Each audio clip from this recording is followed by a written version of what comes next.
Ағзада түрлі биохимиялық реакциялар жүреді. Нәтижесінде көріп тұрғандай АТФ молекуласы жылу түрінде шашырайды. Олай болса, фосфорлану барысында дифосфат молекуласы фосфор қалдығымен қосылып 3-фосфат тобына ауысады, аденин трифосфатқа, ал сумен әрекеттесу барысында ол керісінше бір молекула фосфат тобының қалдығын бөле жүреді. Нәтижесінде энергия бөлінеді. 1 моль АТФ-тен 36,6 килоджоуль энергия бөлінеді. Зат алмасудың 3 кезеңі бар. Заттардың ағзаға түсуі, метаболизм және соңғы өнімдердің ағзадан шығарылуы. Олай болса, бұл 2 саты арқылы іске асырылады: пластикалық, энергетикалық. Осыған байланысты екі қызметін білуіміз керек: жасушаның құрылыс материалын қамтамасыз ету, екінші жасушаны энергетикамен қамтамасыз ету. Қоректену арқылы жоғары молекулалы заттар нәр көмірсумай катаболизм процесі арқылы энергетикалық алмасу іске асырылады. Ыдырау процесі жүреді. Нәтижесінде АТФ молекуласы бөлінеді, қуат көзі. Ал ары қарата анаболизм процесі, ол жасушаның ішінде іске асырылған пластикалық алмасу, синтезделу, өңдеу процесі жүреді. Амин қышқылдары, май, глицерол, глюкоза мономерлер түзіліп, нәтижесінде төмен молекулалы заттардың соңғы өнімі көмірқышқыл газ, су, аммиак түзіледі.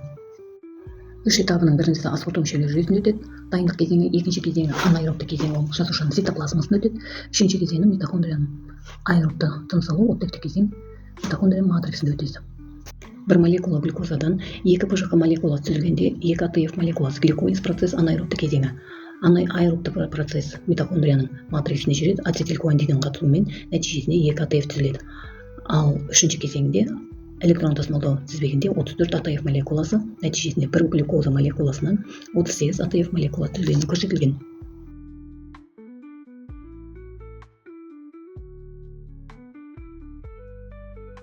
Екінші кезеңі анаэробты кезең. Гликолизде глюкозаның 2 ПЖК молекуласынан берілген. Бұл процесс бірнеше тізбектелген 13 реакция теңдеуінен құралады. Нәтижесінде 2 АТФ-тің түзілуі көрсетілген. Гликолиз процесі ашу процесі. Ол 170-180 беттерде оқулықта берілген күрделі реакция теңдеулерінен тұратын процесс бейнеленген. Бұл жерде гексогеназа ферментінің арқасында глюкоза мембранадан өткен соң 2 АТФ молекуласын сіңіре отырып, ол қайдан келеді? Яғни АТФ молекуласы сумен қосыла отырып, аденин дифосфатына айналғанда АТФ молекуласын береді. Нәтижесінде 6 көміртек молекуласынан тұратын глюкоза 3-3-тен 2-ге бөлініп, 2 ПЖК-ның шығаруына дайындық кезеңі жүреді. Екінші кезеңде АТФ молекуласының синтезделуі. Бірінші кезеңнен шыққан 3 көміртек атомы бар сахароза изомерлері. Біріншісі дигидрооксиацетон фосфат, екіншісі глицералдегид 3-фосфат.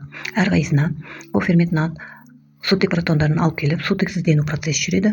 Ол АТФ молекуласына айналу үшін дифосфаттарына жеке-жеке қосылады. Нәтижесінде 4 АТФ молекуласы түзіледі. Ал бірінші кезеңде -2 АТФ молекуласын алып тастағанда, соңында 2 пирожүзім қышқылының 2 молекуласы түзіліп, таза шығым 2 АТФ молекуласы түзіледі. Гликолиз процесінің 2 кезеңін глюкозаның әрбір көміртек атомының шеңбер етіп көрсетілген кезеңі. Глюкозада 6 шеңбер изомерленіп, нәтижесінде сахарозаның 3 көміртек атомының 3-ге бөліну кезеңі. Коферментнаттың қатысуымен АТФ-ге ауысу барысында 2 ПЖК-ның түзілу процесі көрсетілген. Гликолиз процесінің соңғы өнімі ПЖК молекуласы болып табылады. Пирожүзім қышқыл ары қарата жануарлар мен адамдардың бұлшықеттерінде сүт қышқылына дейін тотықсызданады. Сонымен қоса табиғатта анаэробты тыныс алудың соңғы өнімдері бактериялар саңырауқұлақтарда, мысалы қатық, айран, ашу процестерінде, жемдерді сүрлеуде кездеседі. Микроорганизмдер өсімдік жасушаларында ПЖК-ның соңғы өнімге айналу процесі ашу деп аталады.